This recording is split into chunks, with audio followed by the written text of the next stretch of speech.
President Pro Tem David McBride and Speaker of the House Pete Schwarzkopf.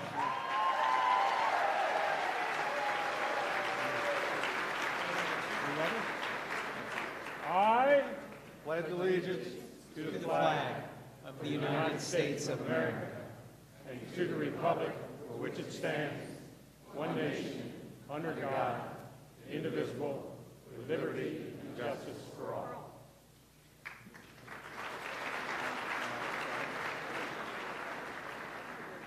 Now, please remain standing for our national anthem, performed by Madison Williams, a senior at Delaware Military Academy.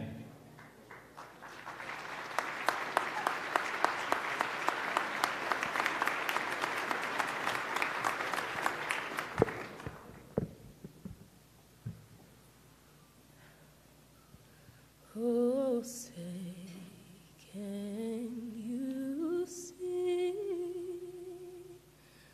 by the dawn's early light what so proudly we hailed at the twilight's last gleaming, whose broad stripes and bright stars through the perilous fight o'er the ramparts we'd watched were so gallantly streaming, and the rocket's red glare, the bombs bursting in air, gave proof through the night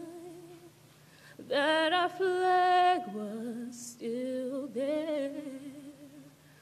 Oh, say does that star-spangled banner yet wave o'er the lands of the free and the home of the brave?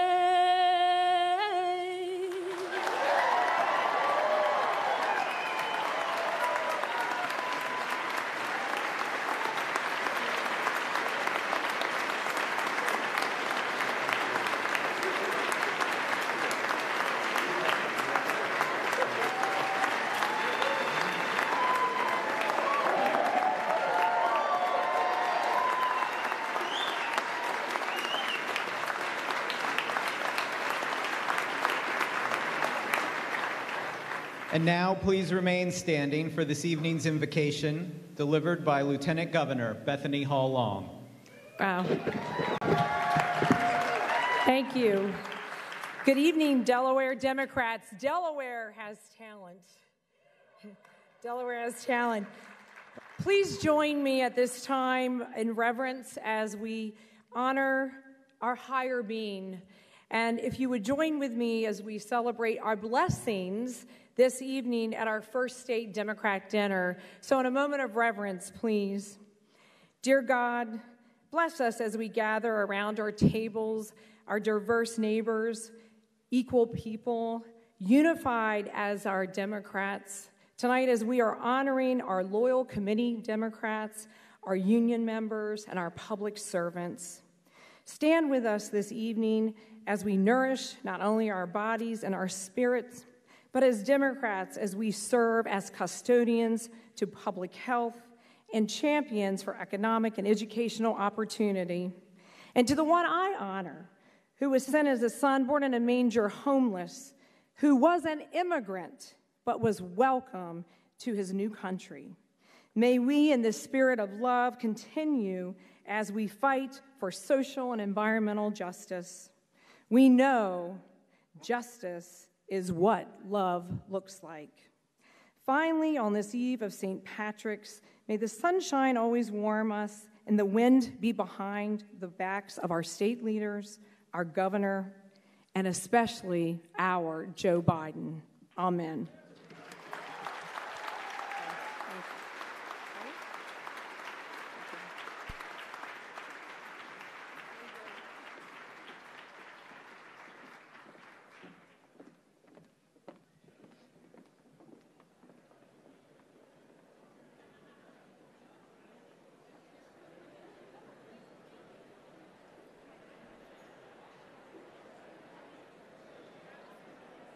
And now, everyone, please welcome the chairman of the Delaware Democratic Party, Eric Razor Schramm.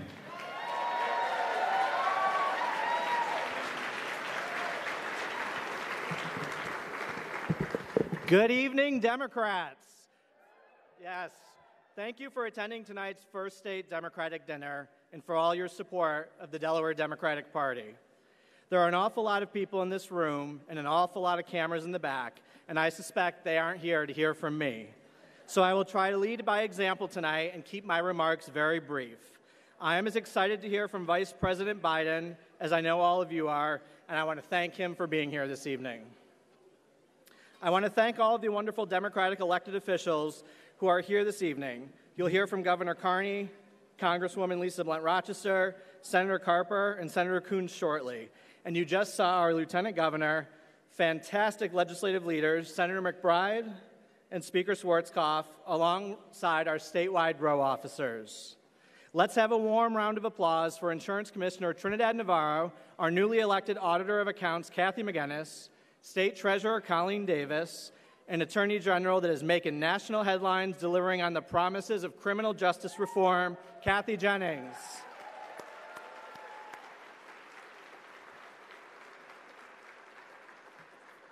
Because of the hard work of so many people in this room, I can tell you that as of November 6th, for the first time in anyone's memory, Democrats hold all 9 statewide elected offices here in Delaware.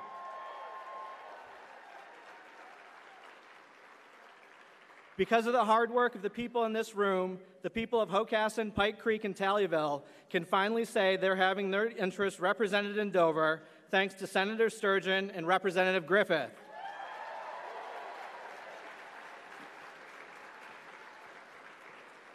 Because of the hard work of people in this room, we elected the most diverse freshman class of legislators Delaware has ever seen, so that Legislative Hall looks more like the Delaware and the Delaware Democratic Party looks, and I'm especially proud of that.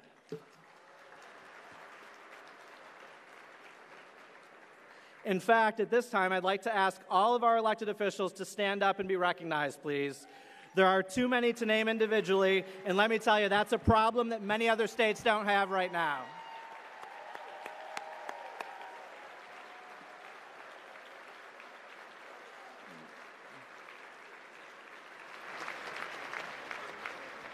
I also want to thank our wonderful Chairman's Club members and dinner sponsors. I urge all of you to take a look at the sponsor boards tonight to see who is providing vital resources necessary for our party to grow, build the infrastructure necessary to win elections.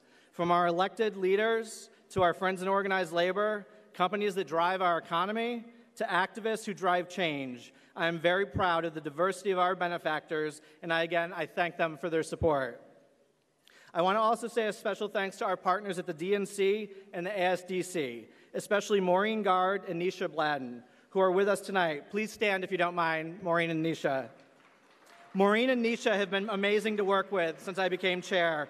Really helped our party bring new resources and technologies to bear that are helping us organize and win elections, and we are so grateful for their help.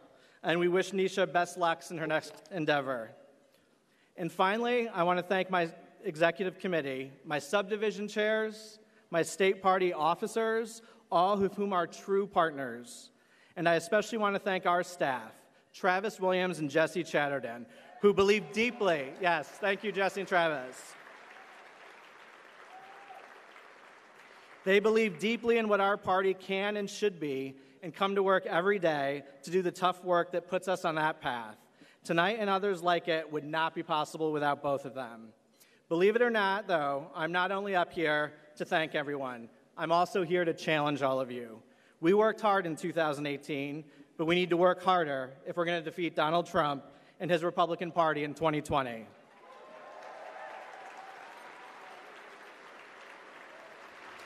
For all of you who knocked doors or made phone calls or stuffed envelopes last year, we thank you. We're looking forward to seeing you again and again and again in the near future. Yes, defeating Donald Trump is critical for the future of our country, but honestly, as Democrats, we should be more aspirational than that. Of course we're better than that. We're better than the guy in the White House, but let's also strive to be better Democrats too. Less than 2 years ago, many of the same people who are here today came together to ratify a new Delaware Democratic Party platform.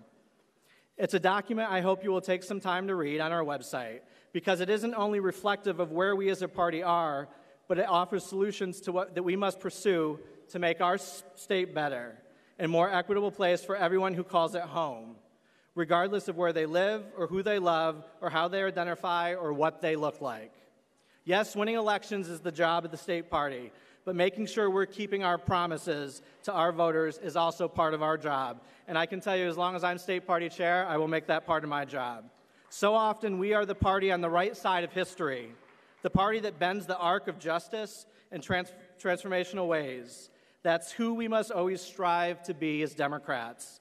America cannot afford us to abdicate the sacred responsibility to do what's right. Thank you very much, and enjoy your evening.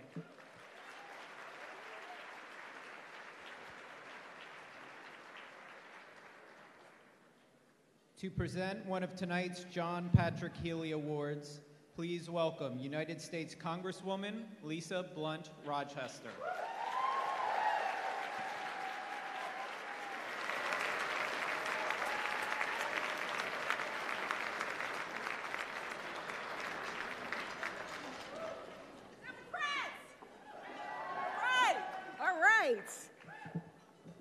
Mr. Vice President, members of the delegation, Governor, Lieutenant Governor, to all the elected officials, the appointed officials, to all the Democrats in the room, to the Delaware Democrats, good evening. Good evening. Tonight, we celebrate you. We celebrate all of the work that you've done, and we thank you, the party members, the volunteers, and the voters who powered us to victory up and down the ballot in November. Whether it was knocking doors, working sign-in tables, or contributing to campaigns, we couldn't have done it without you. We wouldn't have had the additional seats in the General Assembly without you. And we wouldn't have swept every single statewide position with a pinkish blue wave without you.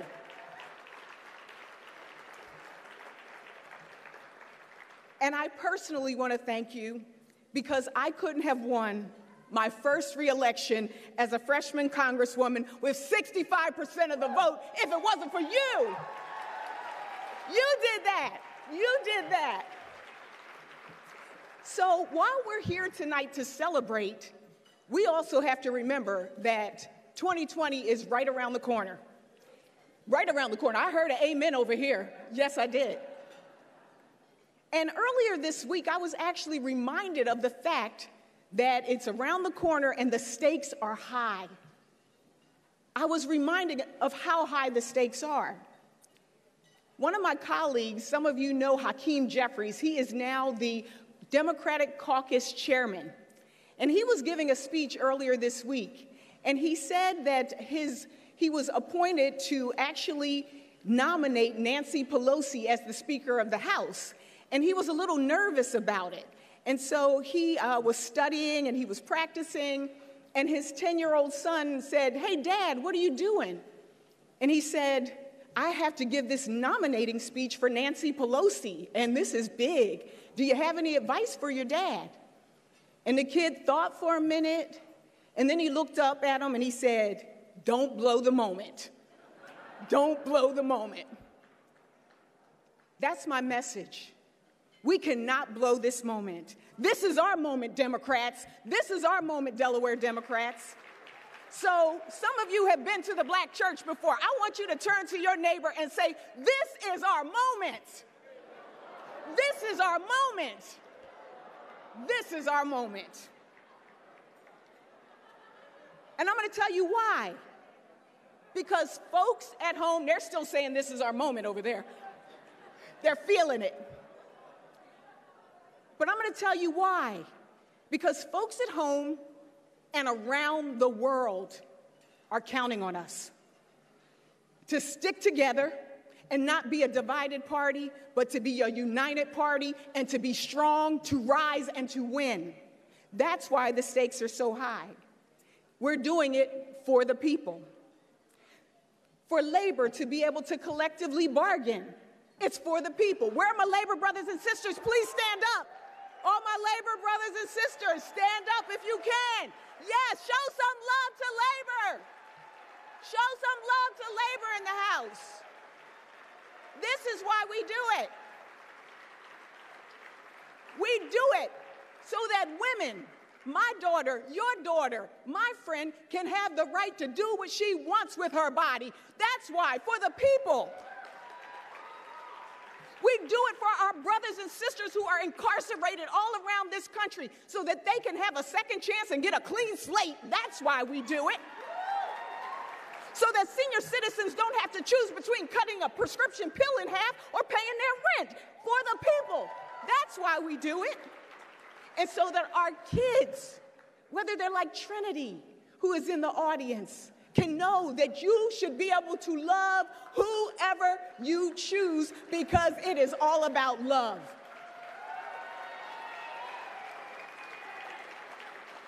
We do it for kids in cages, dreamers with dreams, and people in movies, synagogues, churches, and mosques, so they don't have to be afraid because moms today are demanding action.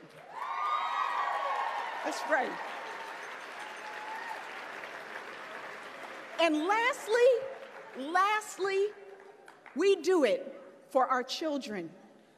We do it for our children so that we can leave them a planet where they're able to drink the water and breathe the air and feel and see the majesty of nature.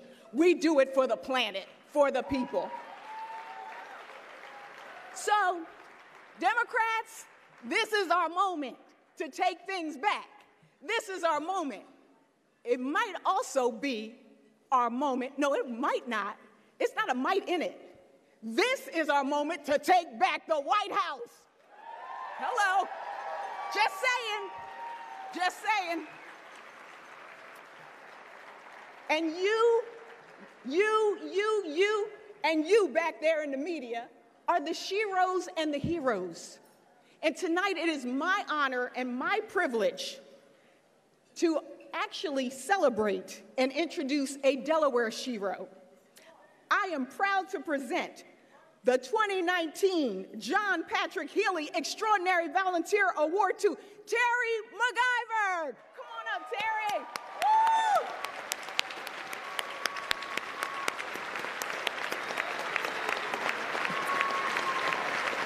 Come on up, Terry. I'm going to tell you a little bit about this shero.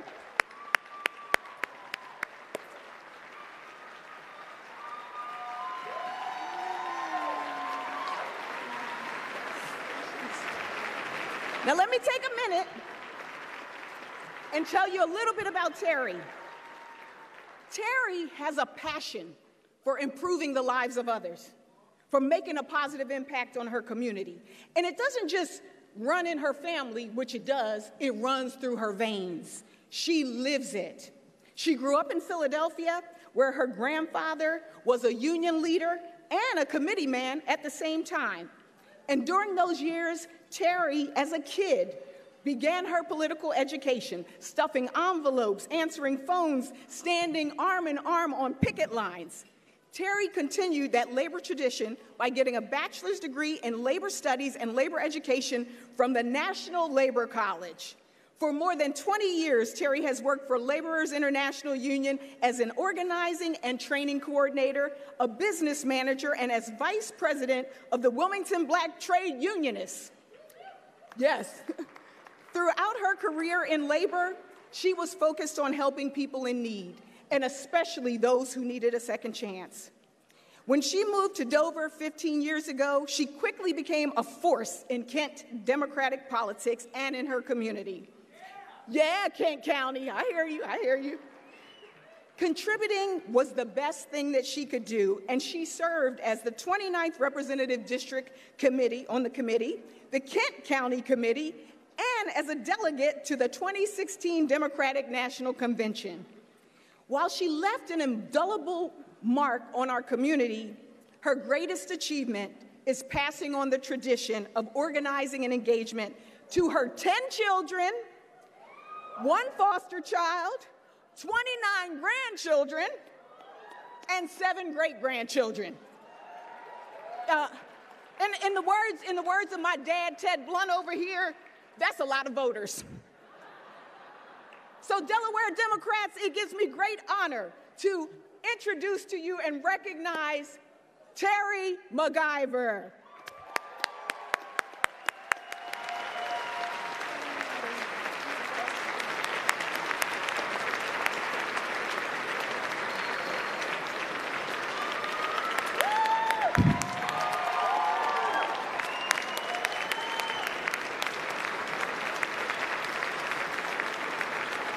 Thank you so much. There are a number of you here that know me, and some of you that don't. So when I say to you right now that I'm at a loss of words, the people who know me are going to be really shocked.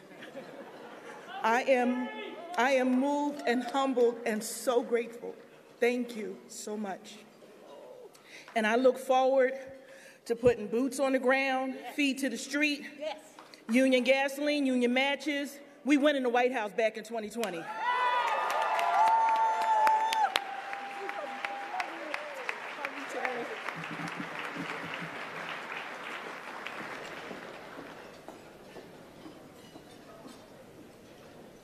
To present the second of tonight's Healy Awards, please welcome United States Senator Tom Carper.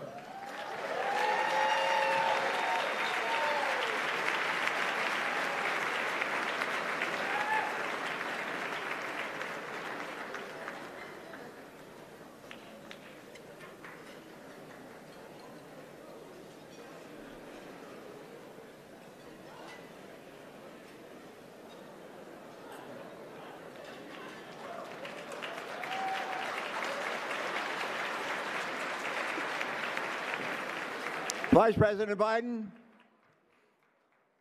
Joe, I think we found your running mate. She's young, she's brown, she's smart, she's dynamic. She serves in the House of Representatives. Her name is LBR, Lisa Blunt Rochester. My God, what a force of nature. What have we started here? They love her in the House, and frankly, you still love her in this House, too. Lisa, God bless you. I remember tonight, Joe, when I went to my very first JJ dinner. Remember one of my very first JJ, I was 29 years old. I'd been elected state treasurer. My office was about 2 miles, 3 miles from where we are here tonight. I think Joe had brought in, he was our senator then, he had brought in a president for the United States, Jimmy Carter, I believe to be our speaker at the Jefferson-Jackson dinner. I was pretty excited. And I had never been to a JJ dinner before. And I got a phone call that afternoon from Henry Topel, who was then our party chairman. And Henry said, "Tommy, are you coming tonight?" And I said, "I'm coming." And he said, "Remember, it's black tie." And I said, "What does that mean?" And he says, "It means you should wear a tuxedo." It's like 4 o'clock in the afternoon. I said, "Henry, I don't have a tuxedo." He said, "Go buy one." And I went to a store on Lockman Street here called Simon's, and they had a tuxedo that fit, and they sold it to me for $39, which is about all I had in my pocket. And I rushed out of there, and later on I put it on. I don't even remember where I put it on, but I rushed into the dinner, and I was so excited to get there. And people warmly welcomed me as a brand new state treasurer. And one guy said to me, he said, "New tuxedo?" And I said, "Yes, how did you know?" He said, "Well, you still have the labels on the arm." So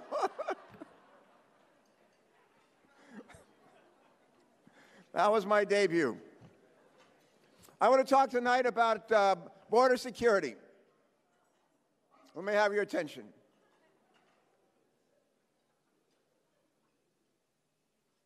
I want to talk to you tonight about border security. Some people think that all we need to do to secure our borders is to build a wall from sea to shining sea. They're wrong. They're wrong. The reason why the people from Honduras, Guatemala, and Salvador are coming to this country has a lot less to do with a wall and a lot more to do with the kind of lives that they live. They live lives of misery in many cases, and we are complicit in their misery.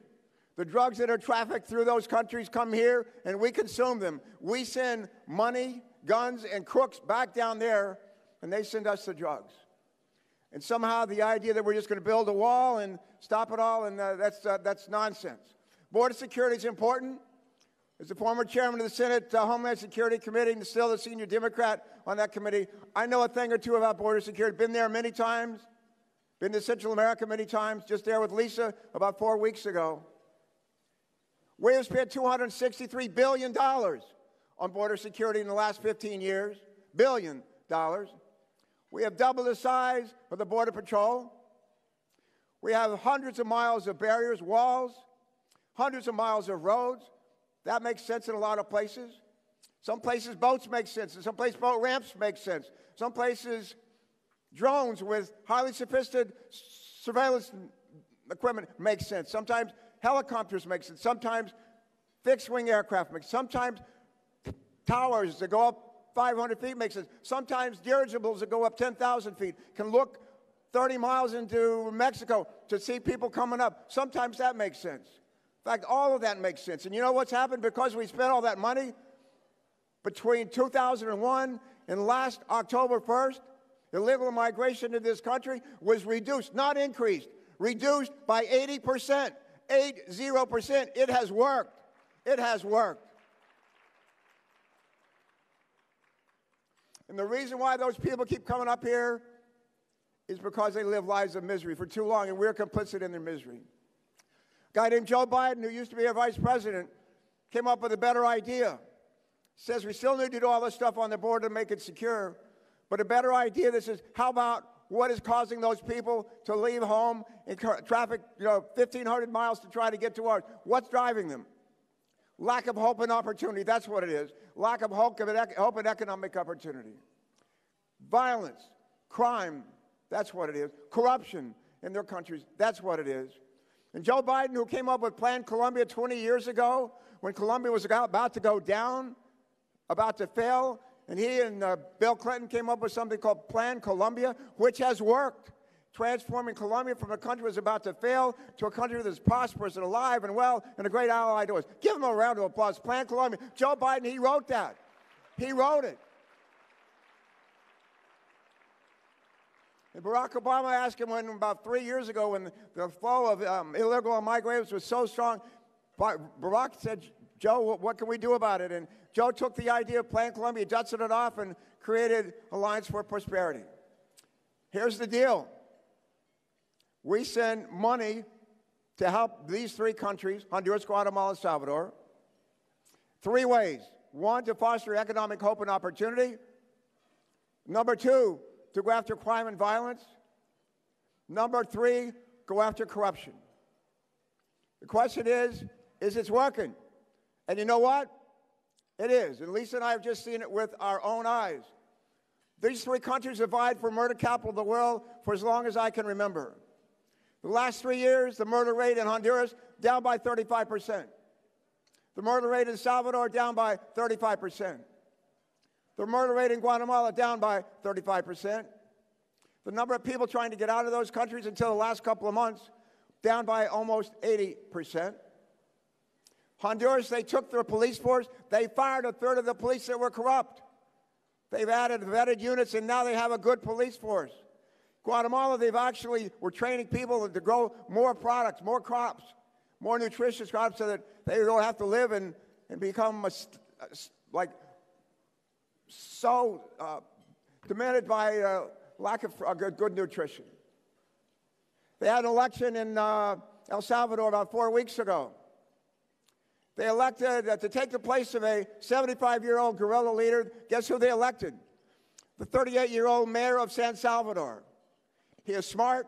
He understands economic development. He knows how to run a city of 2 million people. He knows how to run a country. He is a change agent, and he loves this country.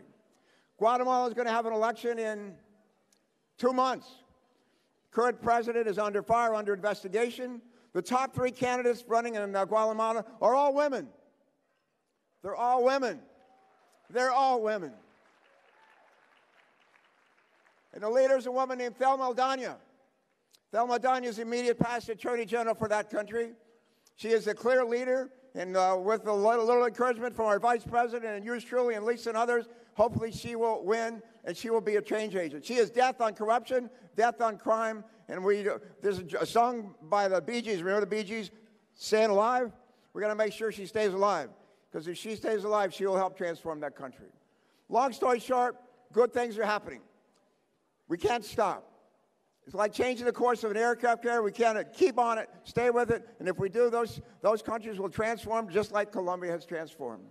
So I just wanted to share that with you, a report from the front. But my real job here tonight is to share with you a little bit about a fellow who's being... Where's Rob? Where's Rob Burns? Where's Rob? Rob, come out here. Put your hands together for Rob Burns.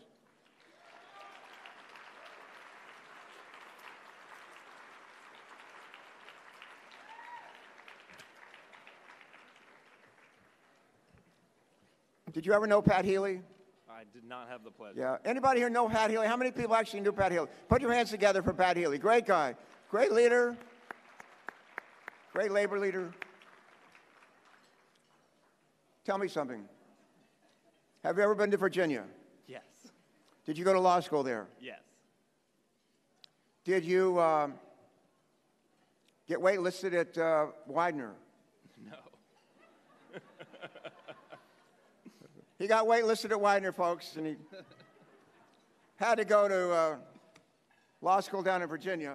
UVA. Is that UVA? Yeah. Is that right? That was my second choice. And then a second choice. Before that, I think you went to James Madison. You go to James Madison as an undergrad? I did. What is this with Virginia? What is this with Virginia? Well, I'm going to go to my script, but you stay right here. Okay. We have so many dedicated volunteers who make our party work. We didn't want to stop at recognizing just one this year, so I'm going to ask you to join me in welcoming Rob to the stage. Go ahead, put them together. Rob Burns. Where did you go to high school? Born and raised here, right? Where did you go to high school? I was born here, went to high school in Virginia. He was born here, but he couldn't get into high school here. He had to go to high school in Virginia as well. Can you believe this? You can't make this stuff up. Downs Elementary School. Okay, Downs Elementary. That counts. That's good. All right, but he came back to Delaware. He was admitted to the Delaware Bar in 2009 at the age of 20. All right, not 20. A little bit older. Fortunately for all of us, Rob also became involved in volunteer work for our party. He served as both the parliamentarian of the Democratic State Committee for Delaware and for Newcastle County Democratic Committee since 2015. In those roles, Rob has provided hundreds of hours of pro bono representation for our party, including the difficult work of rule review and advising on party procedure. He helped guide our party through the 2016 delegate selection process, handled numerous grievances that arose during the 2016-17 statewide party reorganization process, always with his signature, calm demeanor, and attention to detail. Are you always this calm? Yes. All right.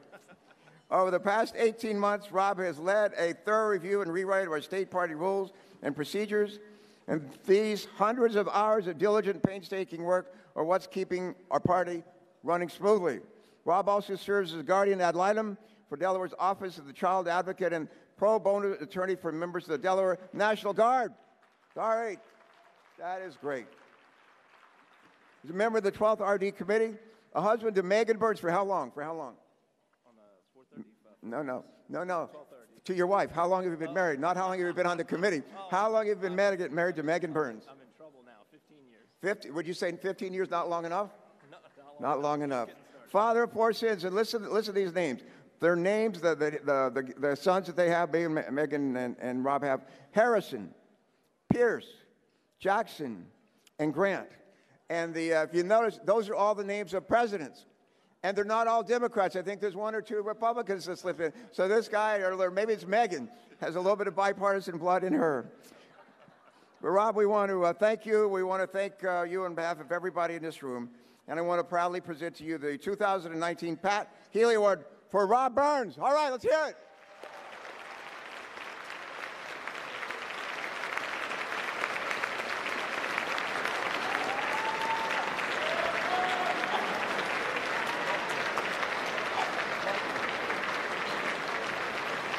All right, Rob, thanks so much. Thanks, everybody. Thanks for being here tonight. Thank you for giving me a chance to share an evening with you. Thank you for letting me serve you for all these years. I understand we have a new National Committee woman, and her name is Harris. Is that true? Carrie Evelyn Harris. Carrie, put your hands together for her. Congratulations, Carrie. God bless you all. Have a good night. Thank you.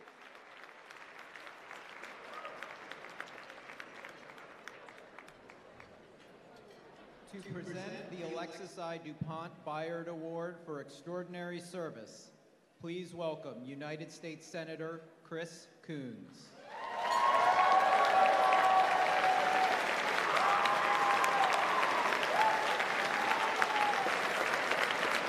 Good evening, everybody. Do we have any Delaware Democrats out there tonight? I can't hear you. Do we have any Democrats out there tonight? Anybody got some hope tonight in their hearts? Anyone believe in the future of our country? Anybody out there optimistic about what we're going to get done together in 2020? Absolutely. Well, thank you, folks, for the chance to be with you. And thank you to the folks who were just recognized, Terry McIver and Rob Burns. You are the people who make our party what it is. We had an amazing 2018. If you'll go back with me for just a moment, think about how you felt on election night 2016 and the next day. That was a tough day. That was a hard day for us and for our country. And I'm going to tell you, it's because of your work. It's because of your volunteerism, your service, your engagement, your heart, that election night 2018 for Delaware Democrats was a genuine blue wave. We elected a dozen new Democrats, and we elected the trifecta of our new auditor, Kathy McGinnis, our new treasurer, Colleen Davis, and our new Attorney General, Kathy Jennings. Give them another round of applause for this remarkable blue wave of 2018. I was, of course, also thrilled to be blessed with my senior Senator Tom Carper and Lisa Blunt Rochester, our congressman, who were elected and re-elected, so that Return Day 2018 was one of the best return days I've ever had. And that's because of you, folks who went knocking doors from Smyrna to Claymont, from Ellendale to Georgetown. We need your energy if we're going to make 2020 every bit as great an election night as it was in 2018. 598. 598. 598 days from now, we're going to know who's the next president of the United States. And 598 days from now, I am confident that we will show this country and this world that what happened in 2016 was an aberration, that the people of this country don't want to be torn apart by a president who sees the cracks in our society and widens them for his own benefit, that we want to be inspired, we want to be lifted up, we want to be reminded of how when life has knocked us down, we've been able to get back up, and when life has handed us challenges, we've been able to move forward. We have a president today, folks, who sees Americans and America as the chump of history, who says we've been taken by our allies in Europe and NATO, and who sees us as having an unpaid bar tab for the defense of Japan and South Korea. I'm confident that 598 days from now, we will together be celebrating a new president, someone who has a vision for this country that's rooted in who we are, someone who has the character and the heart and the integrity to bring this country forward, not backwards, someone who knows the challenges we face, someone who has struggled himself and who has worked, someone who is no stranger to the concerns and cares of our country, but someone who unites us and heals us and leads us. Folks, I am praying for that man, and I am excited to hear from him just a few minutes from now. And I am confident that's our Vice President, Joe Biden.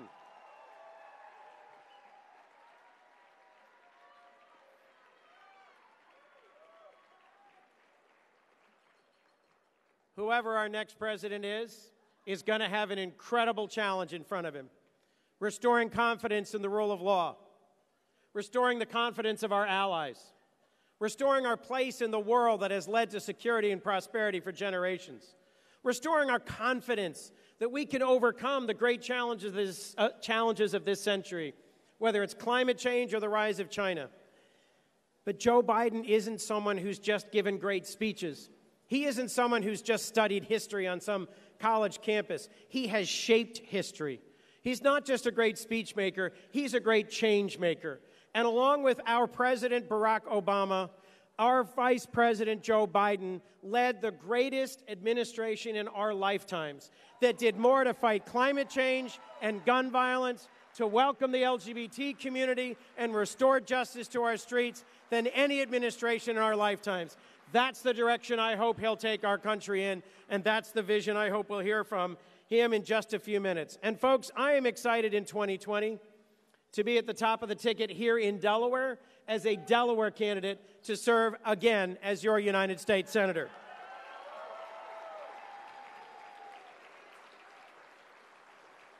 You know, one of the reasons this is a great evening is we know Joe. We know Joe. Literally every single one of us. Joe, this is as great a homecoming as one could ever have because this is where Joe began. He began his service in county government. He began his service as a U.S. Senator from Delaware. He began his service with the Delaware Democratic Party, and we know Joe.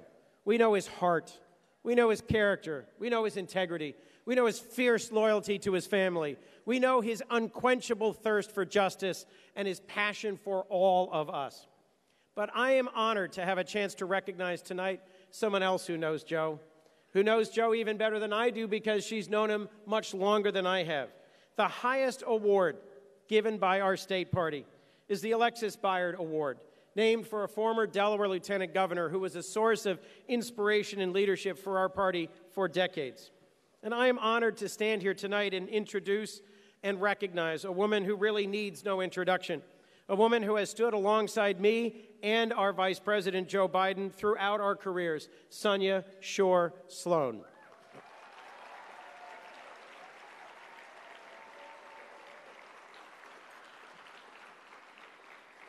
You have a detailed biography of Sonia in your program, but as she comes up to the stage, as she is escorted to the stage by Joe Biden, I want to highlight for a minute the Sonia that I know.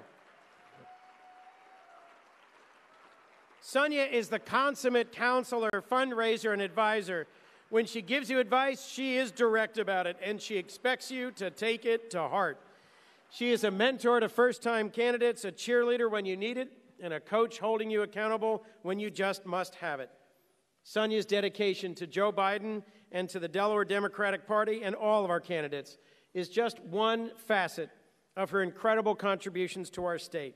Sonia is a dedicated advocate and activist.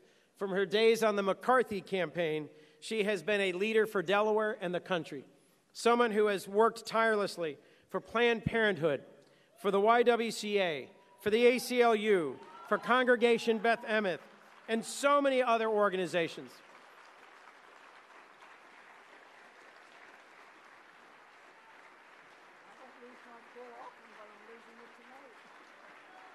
Let me finish. Sonia has done so much to put our values into action and to make a difference for all of us here in the state of Delaware. And you know, Sonia is half of a great team, the team of Sonia and Gil. Once you see Sonia and Gil together, you know that she is one half of an unstoppable force working to make Delaware and our world better. So I am honored to present this year's Alexis Byard Award for Extraordinary Service to the truly indomitable Sonia Shore Sloan.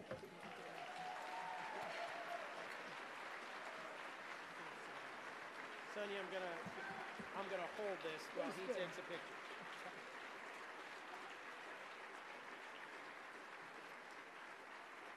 And now you speak. Thank you. I speak. Thank you. Well, I really am at a loss for words.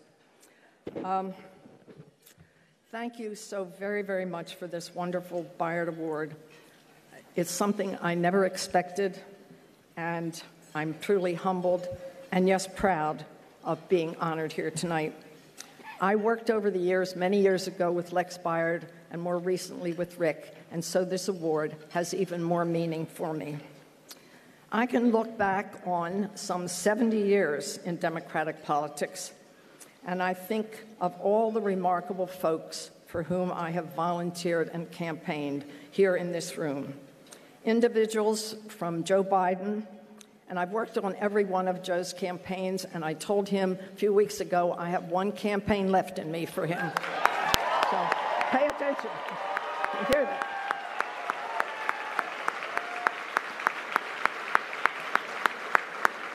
I've worked for our congressional delegation, for folks on the state and local level, and they've all been made me very grateful for the opportunity to have been a part of their political journeys, and proud to have worked with them for all the things that they do for our state and our country. A couple of personal notes. The Shore in my name is my maiden name, and my father, Sigmund Shore, served in the state legislature in 1936. He taught me the value of being involved, of being honest, being true to one's values, and most of all, be courageous when necessary. And these are lessons that I carry with me all the time. By the way, I learned at a very early age what it was like to vote a straight Democratic ticket. In the days when it was legal to have a marked ballot, I was put on a stool in my great-uncle's store at 2nd and Madison. I was maybe 6 years old, given a stack of ballots and a big black wax pencil, learning how to put the X at the top of the ticket. I also look back to 1968, when Gil and I decided that our party was very wrong about Vietnam. This was not an easy decision to turn our backs on those years of party loyalty, but it was a critical time, and it was the right thing to do. So I called up to volunteer for the McCarthy campaign and was put in charge of it. And so I ran the campaign here in Delaware and then became involved with the anti-war movement on a national level. That was a defining time for me in politics and exciting. And I'm very proud of what we all did then to change the course of the war. But by the way, Gil reminds me that the reward that we got for being against the war was I was district chair and we were committee people and we got unelected. Former Governor Bert Carvel was a very dear friend, and Gil and I would go visit him in his later years. One of the last times I saw him, he was holding my hand and he said, "Sonia, did I ever appoint you to anything?" And I looked at him and I said, "No, and I never wanted anything." He thought that was bad, but I thought that was just fine. The truly important thing the most important thing I ever wanted to do was to help elect candidates who stood for the values and principles that are important to our country, to our state, and to me personally. So I look out over this room and I see so many people who have been such an important part of my political life, and I'm very satisfied with what we have all accomplished. So I thank you all so very, very much, and I share this honor with Gil, our sons, their families, and with all of you. Thank you very much.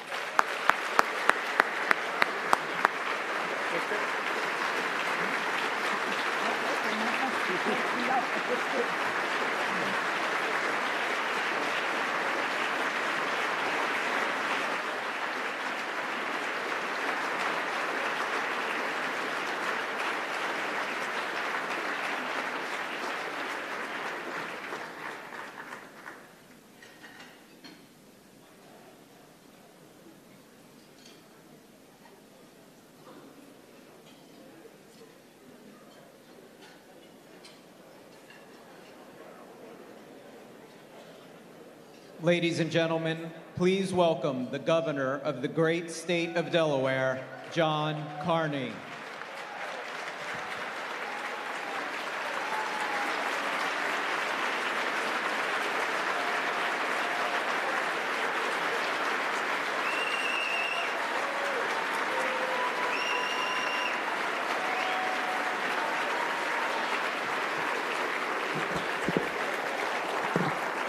Good evening.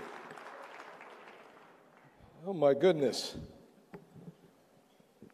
Tracy, I've been to a lot of Democratic dinners before, but I've never seen so many people with such incredible enthusiasm. I don't know what the congressional delegation is eating, but I got to get on that diet because they are so full of energy.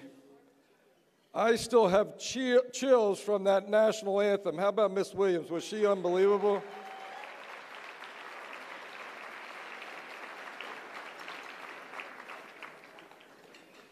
I have a very special privilege tonight to introduce our guest speaker, someone who's so close to all of us in this room. But before I do that, I want to thank Eric Schramm and his executive committee, all the people that have made this dinner possible, all the committee people, all the committee chairs.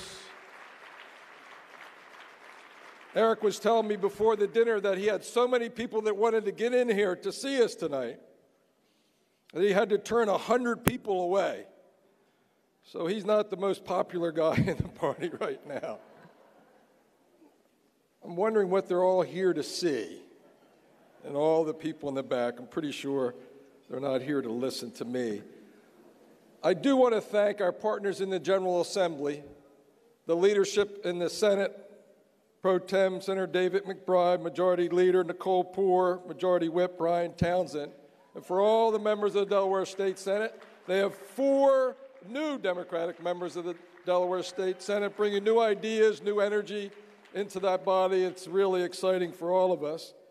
And the leadership in the House, Speaker of the House Pete Schwarzkopf, Majority Leader Val Longhurst, Majority Whip Larry Mitchell, and 8 new Democratic members in the House because of the work of all of you.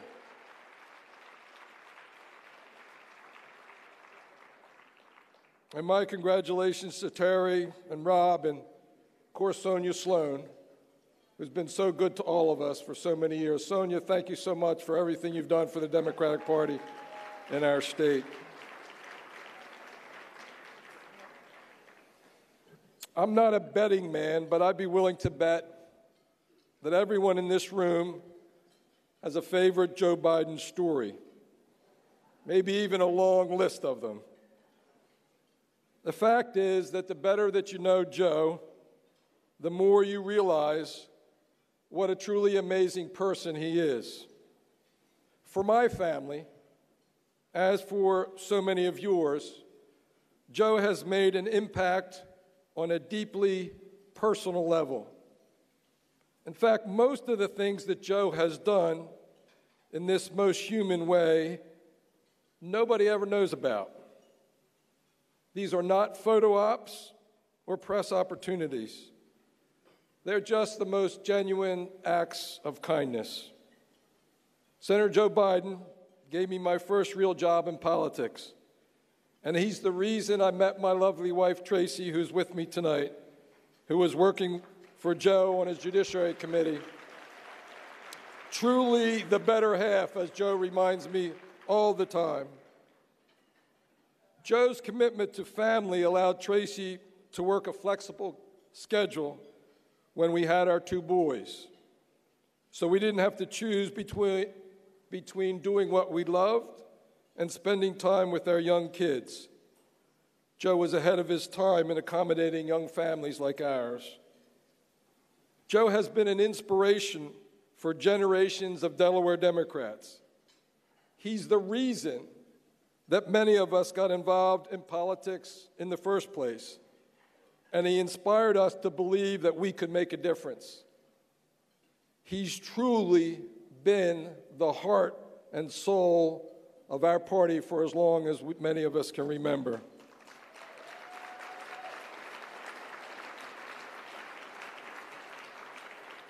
He and his family also have inspired us to focus not on how many times we get knocked down, but on how many times we get back up. And here is Joe again tonight, having gotten back up again, having inspired us again to find our deepest strength and to look to the future. If you ask me, he doesn't just look like he's back. He looks like he's ready for a fight.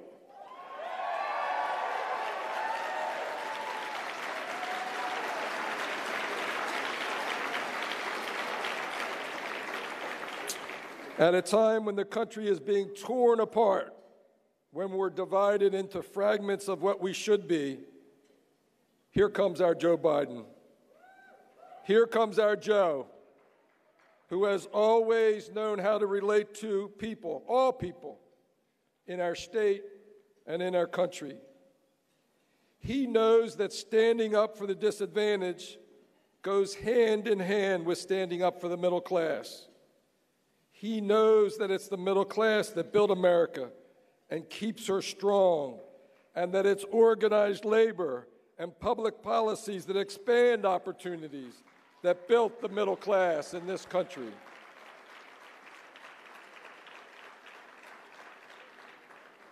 He reminds us who we are as Democrats, and more important, who we are as Americans.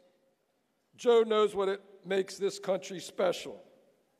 It's the ideals that we continue always to work towards, pushing on that arc of history.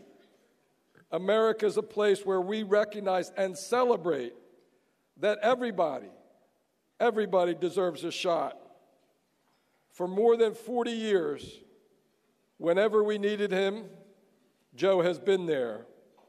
And Joe, we are here for you, just as we were when you served Delaware in the United States Senate for 36 years and our country for 8 years as vice president, one of the best vice presidents in the history of our country.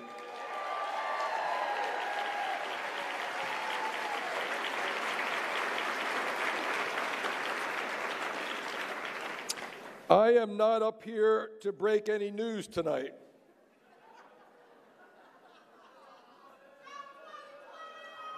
But in my humble opinion, we have never needed Joe Biden more than we need him right now.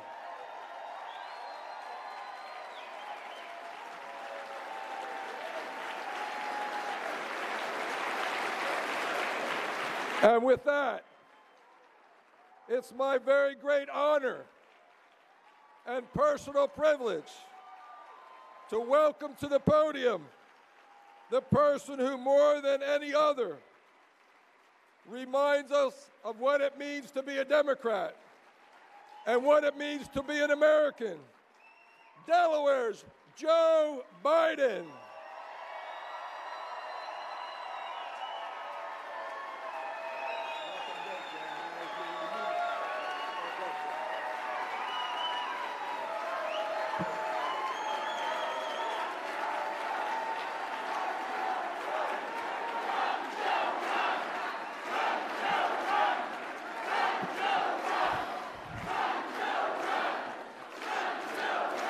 Thank you very much. Thank you, thank you, thank you. As we say in the United States Senate, if you'll forgive me for a point of personal privilege, and I apologize if I am slightly emotional about this, but I owe so many of you. My wife, Jill, owes so many of you. My son, Hunter, and my daughter, Ashley, owe so many of you. My daughter-in-law, Hallie, the whole Biden family and Bo's 2 children owe so many of you. Because the way you embraced our Bo, the way you honored him with your support, and the pride in which he took in being such an integral part of this state and all of you. I particularly want to thank the governor who was there, actually all the elected officials, all of you were there, but the governor who is basically family, along with his wife who is, you know, one of the things you do when if you're really a smart public official, you hire people brighter than you. That's why I hired his wife. That's why, no, I'm serious, not a joke. One of the brightest people I've ever known in my life. But I look to you, David, and I look to Pete Schwarzkopf. The way you not only treated Bo when he was coming up, but the way you treated him when he was dying.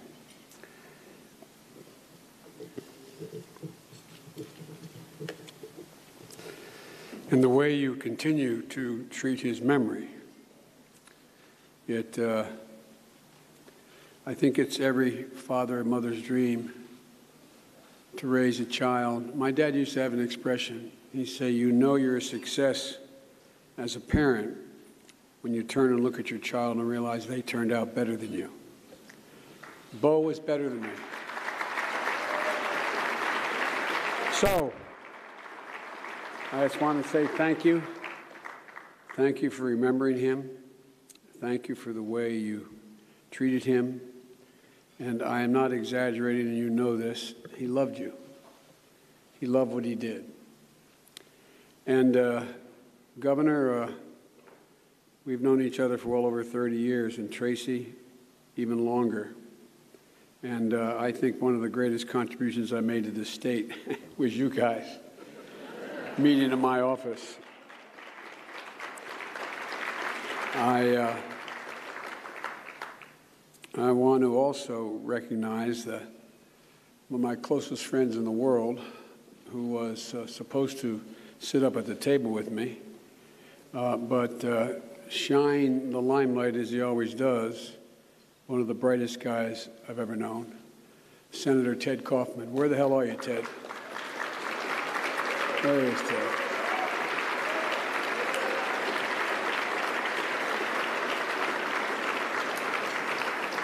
And the last time I ran for United States Senate, you remember under the Delaware rules, I was nominated after it was too late to get off the ticket as vice president off the ticket.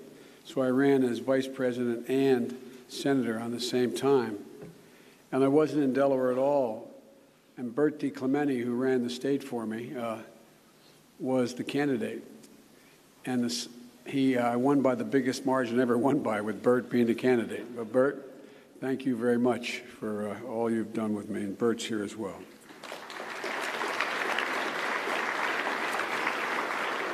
I want to thank my dear friends, all members of Congress. Tommy, you've been my friend and ally for a long, long time. We've never had a crossword. We've never failed to agree. We've never failed to be able to work out whatever needed to be done. And I'm so glad you're still there, Tommy. As well as Chris Coons. Chris holds the seat that I held. And Chris has done more in his first term than I did in 3 terms. And so, Chris, thank you.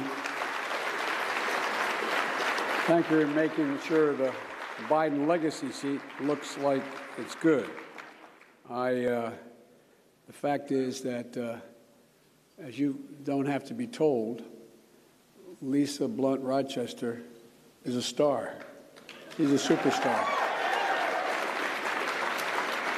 She's one of the best and the brightest new leaders in the United States House of Representatives. That's not hyperbole.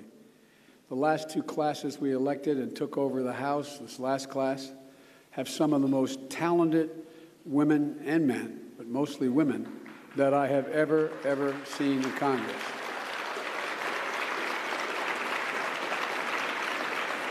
I campaigned in the 2018 cycle.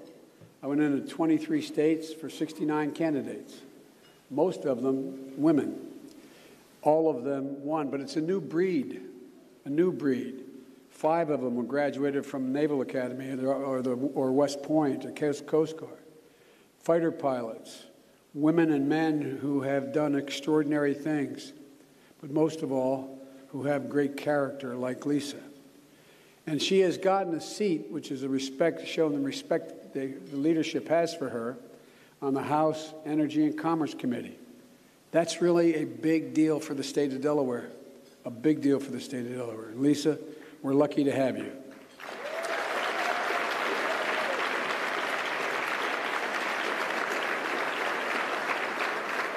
But excellence runs in her family. Ted Blunt, her dad, all-conference, all-tournament, Winston-Salem All-American at Winston-Salem State University. I found everybody from Tiny Archibald on who told me that, quote, you were better than they were. Would have been drafted as well, except for those flat feet of yours. So, Ted, you've been a friend a long time. And as they say in a lot of parts of this state, you've done good, fellow, with that young woman. Thank you for what you did.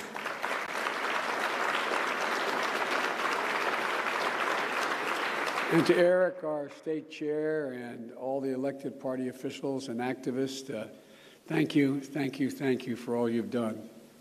And thank you and congratulations tonight to our honorees. As you know, I have a special relationship with Sonny. Sonny not only helped me get elected, she'd also be the one to call up and say, what the hell did you just say? What are you doing? She was very proud of the fact that it almost cost me 2 elections that I had 100% rating with the ACLU. No, I know, but it didn't make it any easier, Sonny. You were right, but it didn't make it any easier. And Gil, thank you for all the support you've given me as well. You know, you ought to talk to Sonny if you don't know her. Not a joke. Listen to her. Learn from her. And you know what it means to be a Democrat, to be a Delawarean, to be an American, to be someone devoted to something bigger than yourself. And to all my fellow Democrats, and I mean this from the bottom of my heart, thank you for allowing me, a guy who doesn't hold any public office anymore, to come back home and be your keynote speaker tonight. Thank you, thank you, thank you.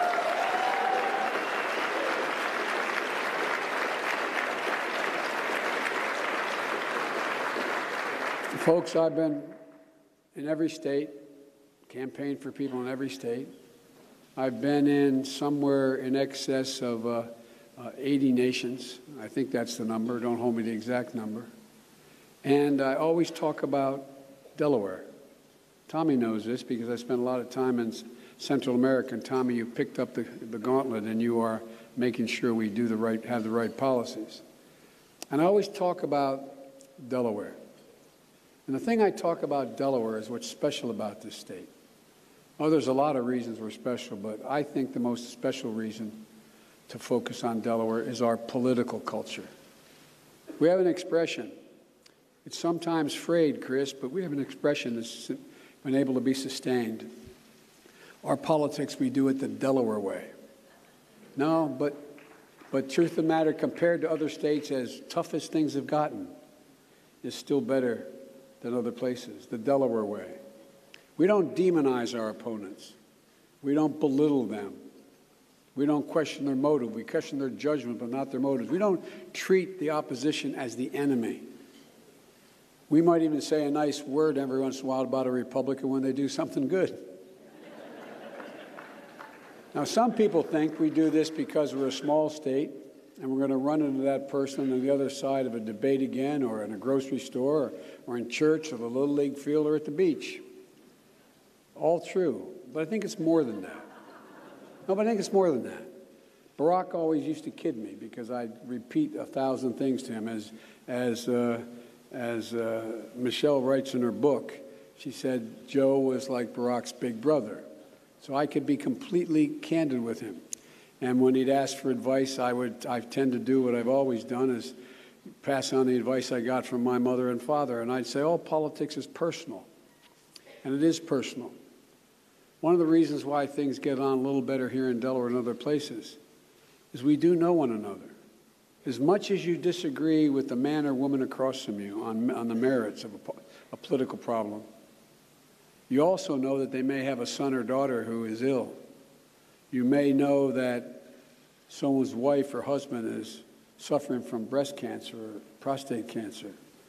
You may know they have fallen on hard times. And it makes it awful hard to dislike them when you know somebody, when you know the struggles they're going through. It makes it hard to dislike them. It used to be that way, as Tommy will tell you, in the United States Senate and the House. We used to know one another. Democrats and Republicans had lunch together. We talked it over. We traveled together around the world. When a man says, sitting next to you as a Republican, as has occurred with me, cries that his wife is dying of breast cancer, it's awful hard to dislike that man, even though I disagree with him 100%. One of my closest friends in my entire career was John McCain. John went after me hammer and tongs. I know. Everybody talks about our relationship, but we went after, he's the one who said Joe Biden should be taken off the ticket. Joe Biden should be, et cetera. It was tough, but we had the same value set. We never questioned one another's motive. It's hard to question a man or woman's motive when you know them personally, even though you fundamentally disagree with them. I used to say to John, you haven't seen a war you don't want to fight in. And he'd say, you haven't seen a problem you don't want to fix. And we have real serious arguments. But folks, we got to get to know one another again. You know, I think in Delaware it's because we understand that for this democracy to work, there's only one way to make it work, just the way our Constitution is written, including the state Constitution. You have to arrive at consensus, period. Without consensus, nothing can get done for the people. And that means you need to listen to the other guy, the other woman. Work with one another and respect one another, no matter how badly you disagree. That's why the most unique thing, and they know about it in Mumbai, India, they know about it in London, they know about it in Beijing, Returns Day. Think about the uniqueness of that in all of America, and probably in most all democracies in the world. It was a brilliant idea, conceived hundreds of years ago. The winner and loser, and it's hard when you lose to sit in that carriage and ride for an hour, as Nancy can tell you. Nancy didn't lose, but Nancy can tell you what it's like. But think what happens. It takes the venom out. The hatchet gets buried. And for 2 more years, there is some basic accommodation. Because once you question another man or woman's motive, you can never reach agreement. I can tell you you have a stupid idea about this, that, or the other, whether it's health care, whether it's roads or whatever, and we can still compromise. But if I tell you you're in the pocket of, or you're not honest, or your motive is to try to undermine, you can never get to go. You can never get to a position where you can reach a consensus. We need a little more of the Delaware way.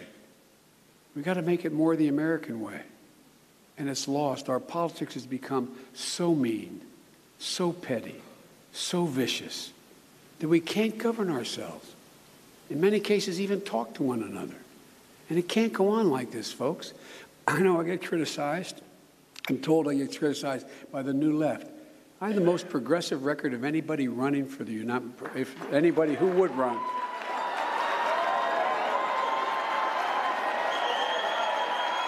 I didn't mean...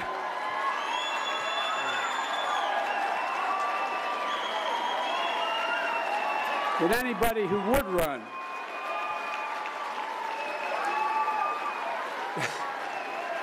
Because, folks, we have to bring this country back together again. And look, I believe we're at an inflection point. I really mean it. I believe we're at an inflection point. The election in 2020, without hyperbole, is going to be the most important election this country has undergone in over 100 years. Not a joke. There's so much at stake. Our core values are being shredded. Our standing on the world stage is at risk. I still travel the world. I still meet with heads of states all over the world. They're confused. They're concerned. They wonder where we are. Our democracy is under threat. The danger posed by this administration to this nation is not hypothetical or exaggerated. It's real. It's existential. And many of our Republican and independent friends know it as well as we do. Look at what happened in Charlottesville.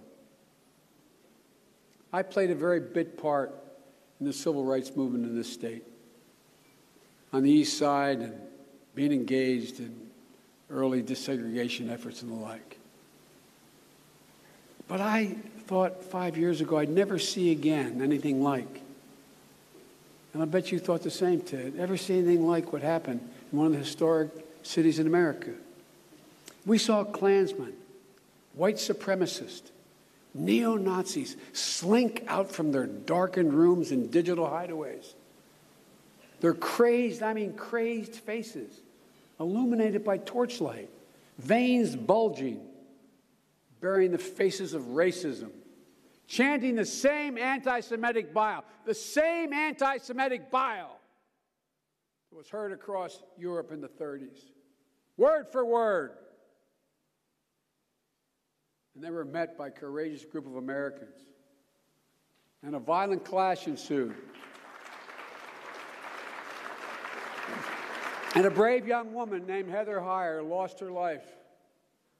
And then we heard the words from the President of the United States that stunned the world, not hyperbole, stunned the world and shocked the conscience of this nation. He said we were, and I quote, some very good people on both sides, very fine people on both sides. No, think about this. It's not about just booing. Think about what was said. Our children are listening. Our silence is complicity. With these words, the President of the United States assigned a moral equivalence between those spreading hate and those with the courage to stand against it.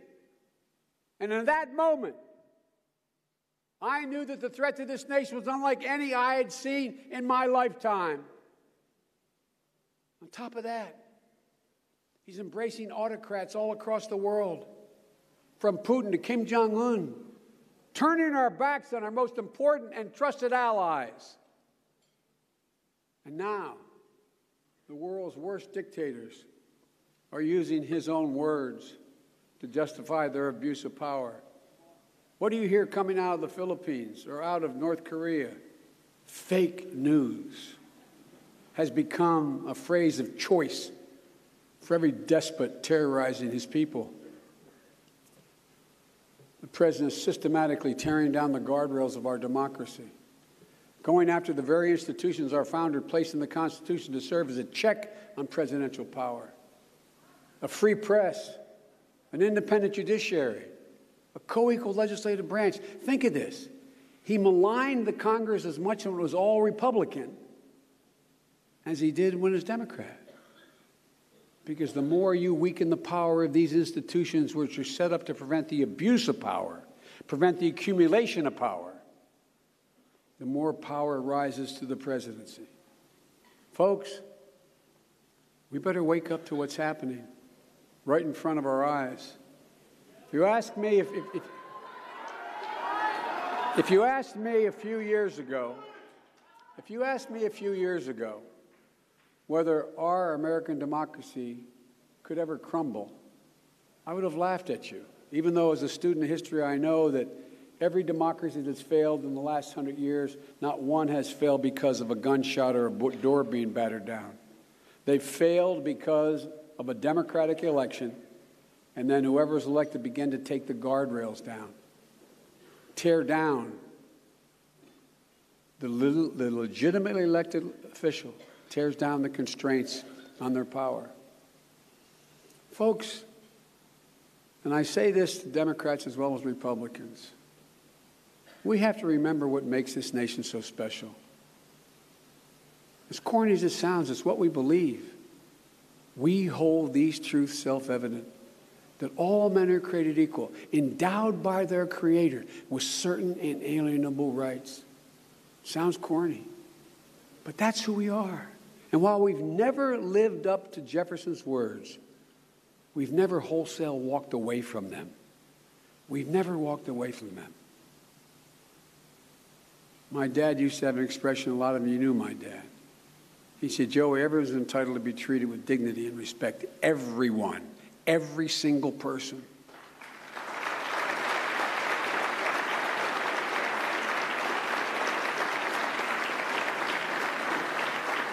My dad would never let us walk by anybody who was in trouble begging for money. And he'd say, Joey, you think they'd be doing that if they had a choice? The guy driving me down tonight, we had a little problem as we turned into Dover off the 4-lane because there was a young woman with a sign saying, please help me. So I asked him to stop as his horns blew so we could take out what I had in my pocket, and he did too, and give her the money. No, it's not about me. No. It's about who we are as Democrats. That's the essence. That's the essence. We don't expect our government to solve all our problems, as my dad would say, but we expect the government to at least understand our problems. I get criticized for saying this as well, but I'm an admirer of, because I think he's a brilliant writer, the conservative columnist David Brooks. He's written a lot about this. And I agree with David Brooks, what he calls, there's an invisible fabric, he says, that holds the nation together. And it's being shredded. It's made up of the basic values that define us best. You know, one of the reasons why around the world, and I've been traveling the world for my entire adult life as a senator, why people think we're naive, because we use phrases in our diplomacy like honesty and decency.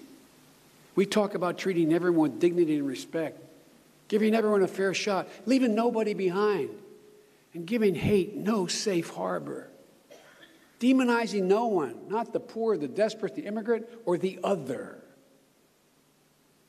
and leading by the power of our example, not just the example of our power. That's why we've been able to stand as a beacon to the world. Understanding that as Americans, we're part of something much bigger than us individually. That's who Americans are. That's who we are. But this president sneers at those values, literally. He thinks they make us weak. He thinks we're suckers. Well, he's dead wrong. It's these values that have made us so strong. He doesn't understand that you can't define an American by race, ethnicity, religion, or tribe as he tries to divide us into those categories. Think about this. If there was an essay question, ask each of you to write, define an American for me. You can't do it like you can in almost every other country in the world. We can only be defined by our shared values that are emblazoned in the Constitution. People aren't going to be able to quote the Constitution. But those shared values, no matter where we come from, no matter how long we've been here, how soon we got here. Folks, unlike any other, this is not chauvinism. Unlike any other nation in the world, America is unique in one overwhelming way. America is an idea. It's an idea. From the outset, it was an idea that goes back to our founding. What keeps us pushing toward justice, toward a more perfect union. We're nowhere near there, but it keeps us pushing there. It's been for over 2 centuries, and is still today our North Star, the idea of America. I've spent more time with Xi Jinping, President of China, than anybody, I'm told, any world leader, at least before I left office. And we were in Chengdu, each of us having an interpreter, having a private dinner, and he's asked me all these questions. And he looked at me and said, can you define America for me? Not a joke, literal. And I said, yes, I can do it in one word. One word. Promise. Promise. Think of any other country in the world compared to us. It's the promise of America. It's the notion in our DNA that given a shot, everybody deserves a shot. The promise that we can do anything that's within our capacity. Lisa, when your dad was being raised, he wasn't at all certain that his daughter could be a U.S. congressman or he could be the success he was. But it was the promise of America he never gave up on. Tommy, the same with you, man. What made it so that a guy with your background, which is good background, but normal middle class, could be a United States Senator and head up major committees? It's an idea that's stronger than any army, bigger than any ocean, more powerful than any dictator or tyrant. It gives hope to the most desperate people on earth. And if you travel the world, you know I'm not exaggerating one scintilla.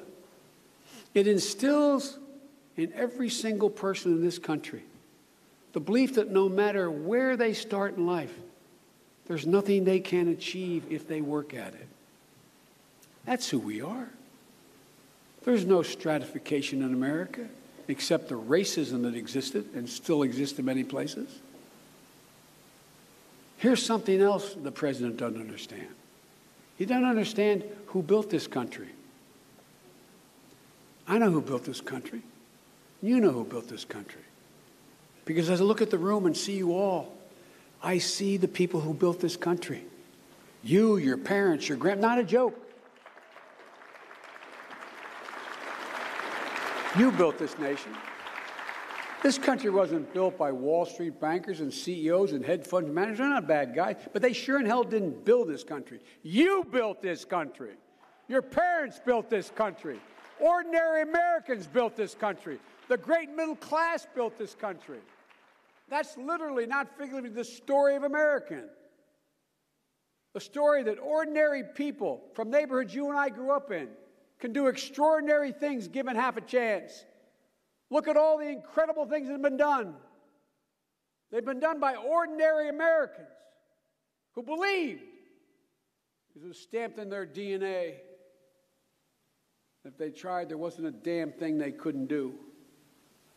That's how we built the greatest nation on this planet. Again, I know it sounds corny, but that's the God's truth, and we got to remember it. But Trump has turned his back on the very people he promised to help. Remember how he's going to help the middle class, the cops, the firefighters, construction workers, auto workers, farmers, teachers, nurses, home health care workers.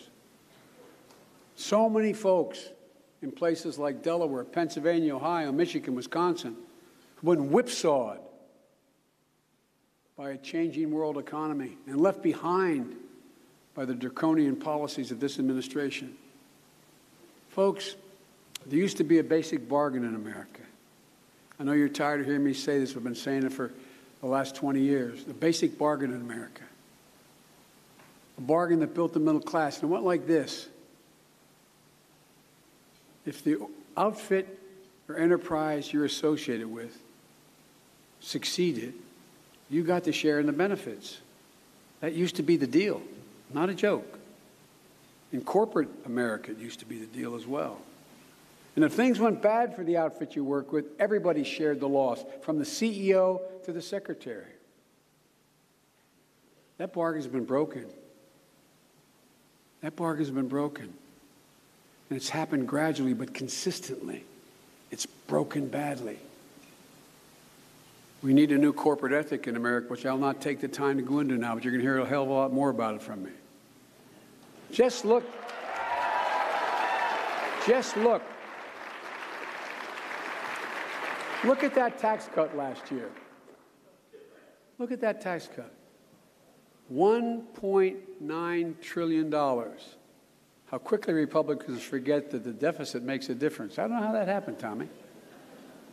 $1.9 trillion. The vast majority of it went to the top, not only the top 1%, the top 0.1% of the taxpayers in America, with little or nothing going to hardworking people struggling to put 3 squares on the table.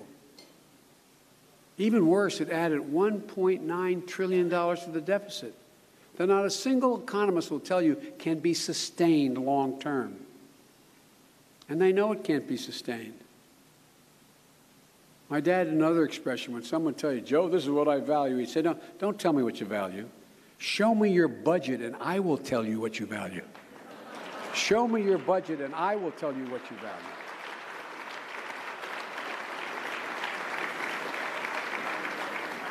Well, those of us who've known him for a while don't have to guess what Donald Trump and his supplicant Republican members of Congress these days, and there's a lot of good women and men there. They got to screw up some courage. They got to screw up some courage to start acting like they believe. But you want to know what they value? And I've been saying this for 2.5 years. Just take a look at their budget that they announced last week. You don't have to guess anymore. Here's what it contains, just a little bit of. They cut $2.7 billion from EPA, nearly cutting the budget by a third. At the very moment we're at an existential crisis, if we don't begin to act on the environment and global warming. They cut $8.8 billion in education funding. $8.8 billion, at a time when we've all realized that 12 years is no longer enough to lead the world. 12 years of education. As Jill would say, and she's still teaching full-time, any nation that out-educates us will out-compete us. They cut, Tommy knows this better, they cut $3.8 billion from energy. $12.4 billion cut in human services. Add to that another $25 billion cut in Social Security, and yet another attempt to repeal the Affordable Care Act that includes protections for pre-existing conditions. They cut Medicare by $845 billion, not to sustain the universal health care plan we built, but to fill in the holes in the deficit because of their tax cut. They also call for, I mean, just as Jill would say, Google it. And they cut $1.5 trillion in Medicaid as we know it. Not expanding Medicaid through the Affordable Care Act like we did, that's presently covering an additional 12 million people in America, in the states that have expanded it. I could go on, but these cuts are driven by the same thing. They've made a basic value judgment. They'd rather reward the super wealthy and hope something trickles down than help anybody else, and that's why they have to pay for the tax cut. And they're coming after us, the people we care about. And I just don't mean people who are making 50 grand. I mean people making 150 grand. Raising 3 kids. We've got to close this monstrous deficit they created, they keep saying. That's the only reason we're doing it. We don't want to make these cuts. Folks, as I said, we're literally in a battle for the soul of America.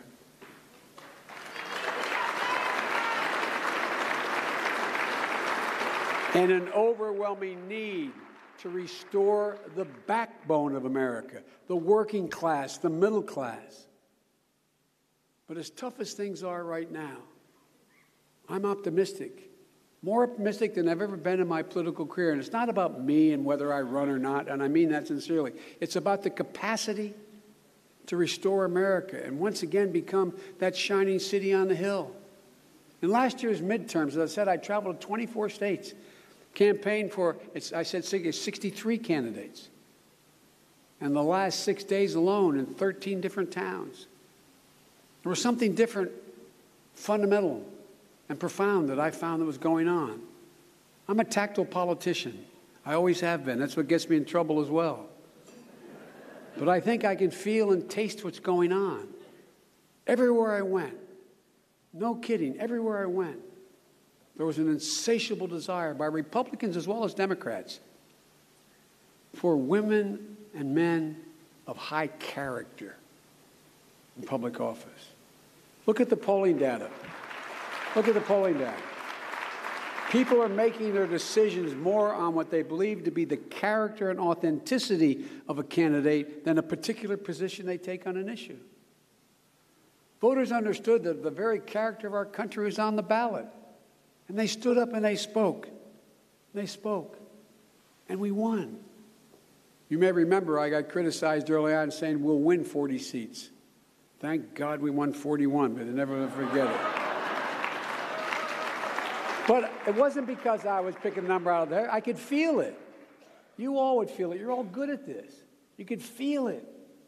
Whether I was in Memphis, whether I was in Alabama, as pointed out by one of my African-American colleagues, I'm the only white boy that gets to go to Alabama as a Democrat campaign. Really. Whether I was up in Montana, where the president won by 40-point plurality, or in traditional Democratic areas. They all were looking for the same thing. I'll say it again. Despite our problems, I have to tell you, I'm more optimistic about the prospects of our nation today than I was when you elected me as a 29-year-old kid to the United States Senate. There is no reason why the 21st century will not be the American century. Just think about it.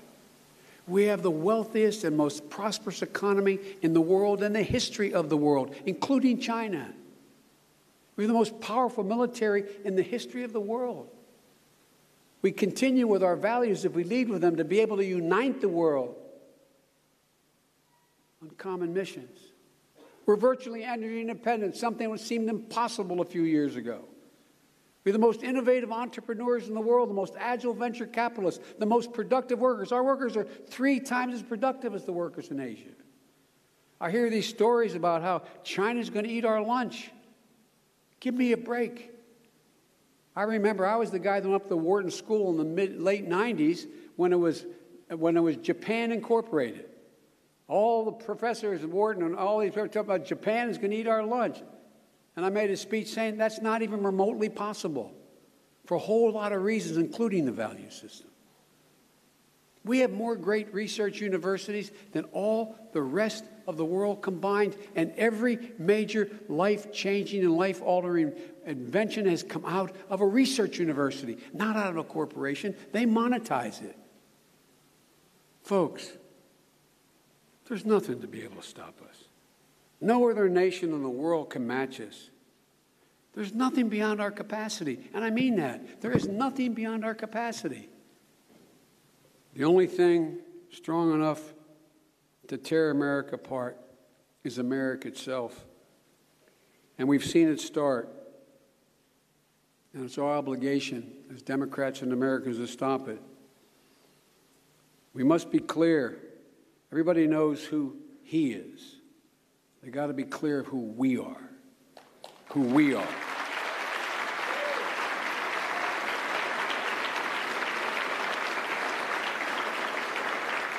And you've got to understand that we Democrats, we choose hope over fear. We choose unity over division. And we choose truth over lies. It matters.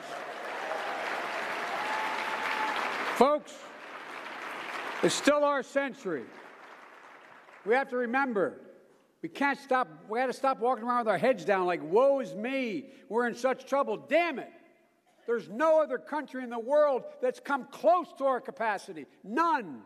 It's time to get up. Get off our backs.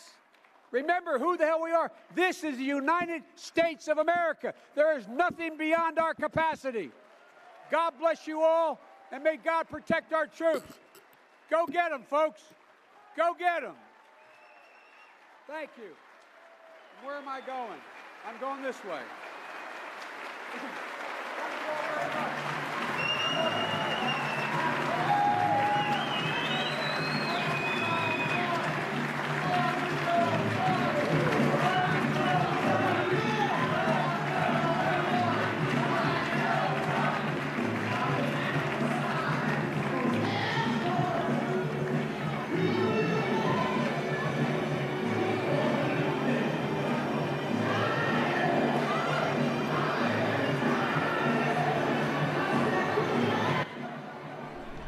This Delaware Democratic Party fundraising dinner, with remarks by former Vice President Joe Biden, is available to watch at cspan.org. We will also air this event again in about 3.5 hours on C-SPAN.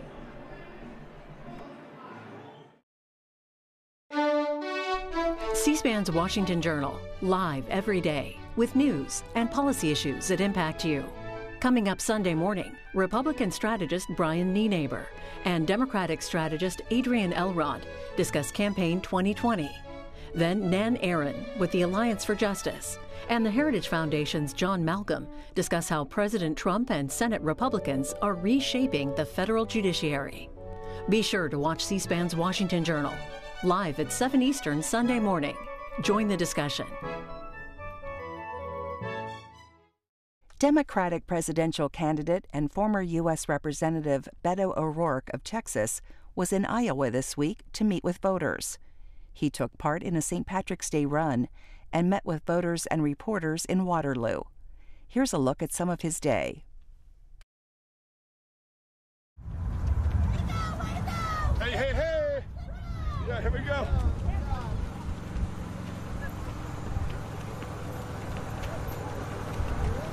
Okay, Matty, you're doing great. There's only turn off the restrooms here, man. Oh, okay. Close your